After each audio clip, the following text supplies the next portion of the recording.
আকাশী ৰঙৰ শাৰীখন গাত মেৰিয়াই প্ৰিয়াই আইনাখনৰ সন্মুখত ৰৈ নিজকে এবাৰ চালে। তাইৰ আতিল দেহটোত শাৰীখন লিপিত খাই লাগি ধৰিছে। বেছ ধুনীয়াজনী দেখাইছে তাইক। ৰঙা সৰু ফুট এটা কপালত লগাই লৈ এইবাৰ সেন্দুৰৰ টেমাটো হাতত তুলি ল'লে।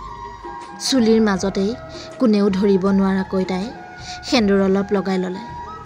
তাই এইবাৰ অপলক দৃষ্টিৰে আইনাখনৰ ফালে চাই ৰ'ল আৰু মনতে ভাবিলে, কিয় তাই এই সেন্দুৰকণ এৰিব পৰা নাই? তাইতো কেইবাবছৰৰ আগেয়ে আঁতৰি আহিছে পলাশৰ পৰা। পলাশৰ নামৰ এই সেন্দুৰকণৰ মোহ কিয় এৰিব পৰা নাই তাই আজিও? প্ৰিয়াৰ আজিও ভালকৈয়ে মনত আছে। পলাশৰ লগত প্ৰিয়াৰ যিদিনা শেষ দেখা হৈছিল, সেইদিনা প্ৰিয়াই পলাশক কৈছিল, যদি পাৰা নিজকে অকণমান পৰিৱৰ্তন কৰাৰ চেষ্টা কৰিবা। ইমান কেয়াৰলেছ হৈ জীৱনত চলিব নোৱাৰিবা। তোমাৰ জীৱনত যিজন শেষ মানুহ আহিব, তেওঁক যত্নৰে মৰমেৰে ৰখাৰ চেষ্টা কৰিবা। অৱহেলিত হৈ হেৰাই যাবলৈ নিদিবা।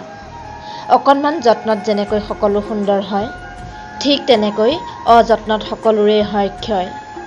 কথাখিনি কৈ খুব কান্দিছিল সিদিনা তাই কান্দোনেও যেন তাৰ অন্তৰ গলাব নোৱাৰিছিল। সলনি কৰিব নোৱাৰিলে অলপো তাক।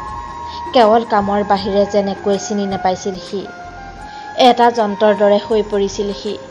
অকণমান আদৰ আৰু মৰমৰ বাবে তাই ব্যাকুল হৈ পৰিছিল। জীৱনৰ সকলোবোৰ ৰং যেন নোহোৱা হৈ গৈছিল তাইৰ।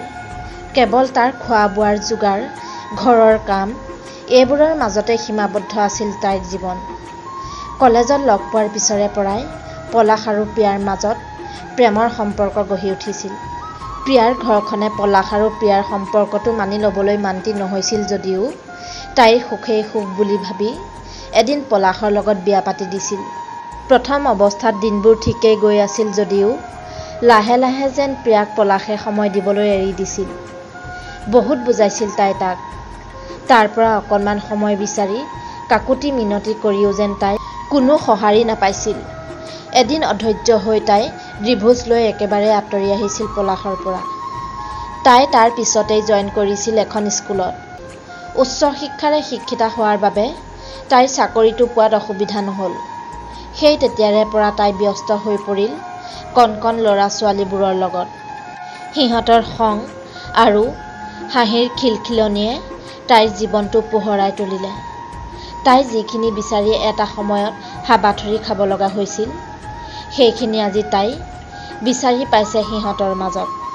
প্ৰিয়াই ঘৰৰ ওচৰৰে বাবলিক লগত লৈ পাৰ্কখনলৈ বুলি ওলাই গ'ল। সেই বিশেষ পাৰ্কখন, য'ত এসময়ত ঘণ্টাজুৰি ঘণ্টা কটাইছিল তাই পলাশৰ লগত। পাৰ্কখন আগতকৈ বহুত সলনি হৈছে। এসময়ত গছ গছনিৰে ভৰপূৰ পাৰ্কখন মুকলি হৈ পৰিছে। তাৰ ঠাইত নতুন নতুন খেলনা বস্তুৰে ভৰি আছে পাৰ্কখন। বাবলিক ঝুলনাত ঝুলিবলৈ দি প্ৰিয়াই ইফালে সিফালে চালে। এটা যুগৰ পিছত প্ৰিয়া আৰু পলাশৰ আজি আকৌ দেখা দেখি হ'ল। পলাশৰ লগত দুটা যমজ সন্তান, দেখিবলৈ খুব মৰম লগা। দুয়োটা ঠিক পলাশৰ দৰেই। তাৰ স্ত্ৰীকো বেছ হাঁহি মুখে দেখা গৈছে। হঠাৎ পলাশে কৈ উঠিল, বহু দিনৰ পিছত লগ পালোঁ, কেনে আছা তুমি? প্ৰিয়াই প্ৰত্যুত্তৰত ক'লে, দেখিয়েই বুজা যায়, বেছ সুখী দম্পতী তোমালোক। মৃদু হাঁহি মাৰি পলাশে ক'লে, মোৰ স্ত্ৰীয়ে প্ৰায়ে জানিব বিচাৰে, কিয় মোৰ দৰে এজন যত্নশীল মানুহক মোৰ ভালপোৱা মানুহজনে এৰি গৈছিল।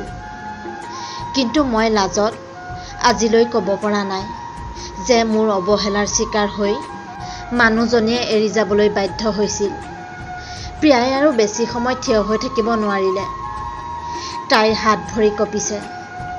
পুৰণি কিছু স্মৃতি চকুৰ সন্মুখত জীৱন্ত হৈ উঠিছে। প্ৰিয়াই পিছলৈ ঘূৰি চাই যাবলৈ ওলাল। চকু পানী মচি আপোন মনে কৈ গ'ল, মানুহজনে ঠিকেই নিজকে সলনি কৰিলে। কিন্তু মই তাৰ জীৱনৰ পৰা হেৰাই যোৱাৰ পিছত কিয়